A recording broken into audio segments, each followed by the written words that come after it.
सदन के तरफ से आपको बहुत बहुत जन्मदिन का बधाई, शुभकामना। सुनिए इत्मीनान से, पहला भाषण है, नया नया जीत कर आए, शुरू कीजिए। महोदय, महामहिम के अभिभाषण पर मुझे अपनी बात रखने का माइक पर बोल रहे हैं, आपने अवसर दिया, इसके लिए मैं आसन के प्रति आभार व्यक्त करता हूं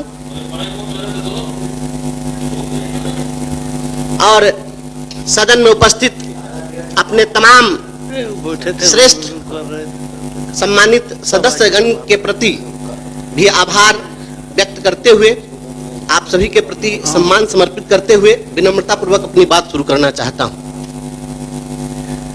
मैं तो आज पहली बार बोल रहा हूं और नया नया निर्वाचित होकर आया हूं।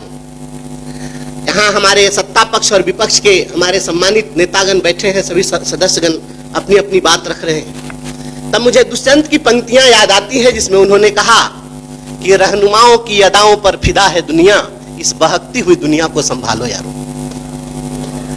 और तब मैं यह कहना चाहता हूं, यहाँ जब बातें आई, अभी तो भगवान बाबू चले गए, उन्होंने जब शुरू किया था तो अपेक्षा यह थी कि महामहिम के अभिभाषण के बाद इस पर जब चर्चा हो तो हर सत्ता पक्ष के लोग यही चाहेंगे कि जो अभिभाषण हुआ उसका स्वागत हो, उसका समर्थन हो। हमारी भी इच्छा होती है कि मैं भी सुशासन की सरकार के जो कार्य हैं, इन कार्यों की सराहना करूं और सराहना करते हुए मैं भी सुशासन का जयकारा लगा दूं। लेकिन सभापति महोदय, मैं यह कहना चाहता हूं, दो पंक्तियां समर्पित करता हूं। यकीन से काम लो, वहमो गुमा से कुछ नहीं होता, यकीन से काम लो, जमीन पर चलने वालों, आसमां से कुछ नहीं होता, यकीन से काम लो। महोदय, महामहिम के अभिभाषण में जितनी बातें आई है, अगर हमारी राज्य सरकार इंफ्रास्ट्रक्चर के क्षेत्र में अगर काम कर रही है, इसे कोई भी नकार नहीं सकता है। लेकिन जब मैं देखता हूं कि जब नई बिल्डिंग बन रही होती है और नई बनती हुई इमारतों की दीवारों में अगर दरार है, तो फिर मैं कैसे कह दूं यह सुशासन की सरकार है। जब शिक्षकों की यहां पर बात आती है, हमारे माननीय संजय बाबू, हमारे सभी श्रेष्ठ माननीय सदस्यगण जब बोल रहे थे शिक्षकों की समस्याओं पर, बात आती है नियोजित शिक्षकों की। हमारे सत्तारूढ़ दल में आज भारतीय जनता पार्टी के लोग शामिल हैं, यहाँ बैठे हैं। यही लोग नियोजित शिक्षकों के लिए धरना प्रदर्शन कर रहे थे और इनके ऊपर बर्बरता पूर्वक लाठियां चली थी, और लाठियां चली और शिक्षकों के ऊपर भी कार्रवाई हुई, दंडात्मक कार्रवाई हुई। हमें अपेक्षा थी कि इस अभिभाषण में शिक्षकों की जो समस्याएं थी उसमें एक प्रमुख समस्या थी कि अभी वर्तमान वाले जो एसीएस हैं, इनके ठीक पहले वाले जो एसीएस थे, उनके समय में धरना प्रदर्शन करने वाले शिक्षकों के का वेतन हजारों शिक्षकों का काटा गया, उन पर कार्रवाई हुई।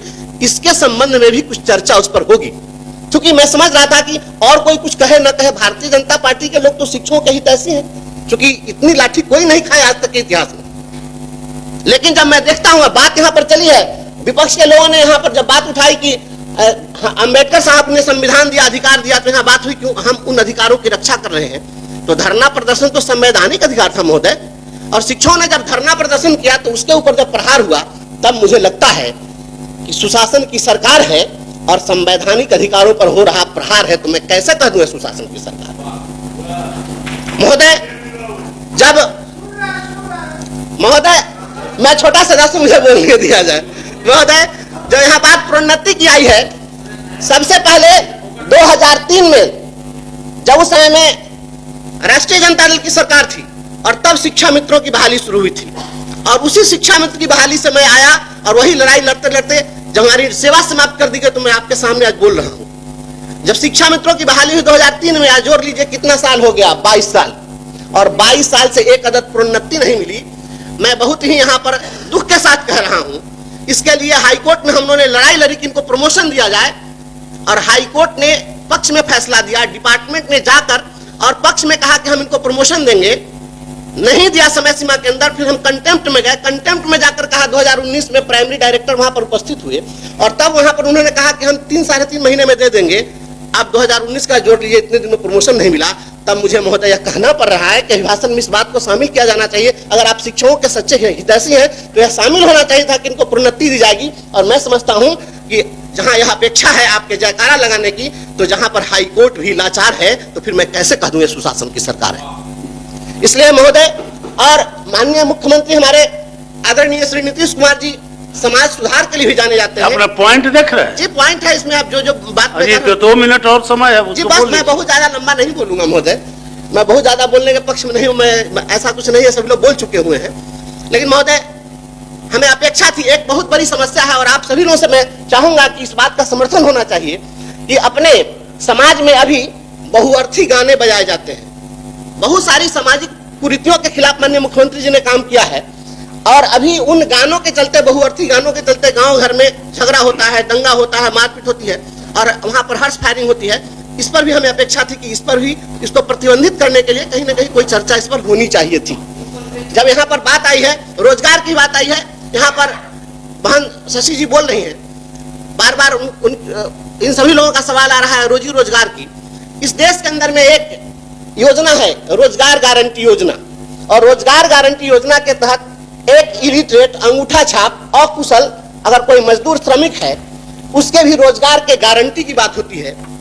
माननीय मुख्यमंत्री जी रोजगार की दिशा में बहुत काम कर रहे हैं, तो इस देश के अंदर में अगर अकुशल, अंगूठा छाप, अशिक्षित लोगों के लिए रोजगार के गारंटी की बात होती है, तो स्नातक जो पास है उनके स्नातकों के रोजगार की गारंटी की बात क्यों नहीं होती है? इससे तो अच्छा है कि स्नातक न करके अगर अंगूठा छाप रहते तो उनको रोजगार मिल जाता।